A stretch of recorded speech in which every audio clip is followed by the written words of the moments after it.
శివుడు అంజనాదేవి ఇంటికి ఎందుకు భిక్షగాడి వేషంలో వెళ్లాడు?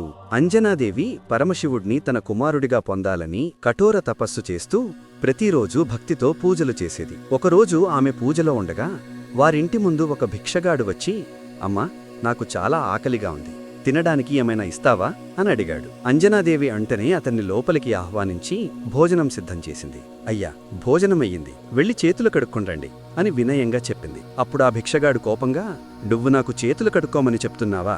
నేను ఏమి చెయ్యాలో నాకు తెలుసు. నా జీవితంలో ఎప్పుడూ చేతులు కాదు, నోరు కూడా కడగలేదు.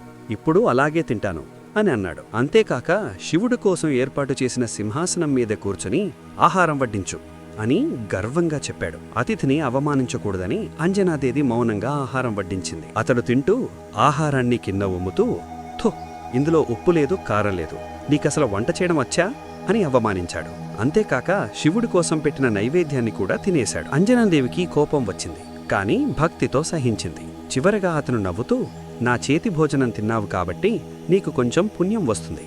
ఇదే ఆహారం శివుడు తింటే నీకు పుణ్యం కాదు, శాపం వస్తుంది అని అన్నాడు. అది వినగాని అంజనాదేవి ఇక ఆపుకోలేక, నా మహాదేవుడి గురించి ఇలా మాట్లాడకండి అని కోపంతో చెప్పబోతుండగా ఆ భిక్షగాడు ఒక్కసారిగా పరమశివుడిగా మారిపోయాడు. అమ్మా అంజనా, నువ్వు నాకోసం చేస్తున్న తపస్సు, నీ భక్తిని పరీక్షించడానికే నేను ఇలా వచ్చాను. నేను నీ గర్భం నుండి కుమారుడిగా జన్మిస్తాను అని ఆశీర్వదించాడు. కొంతకాలానికి ఆమెకి ఒక మహావీరుడు జన్మించాడు.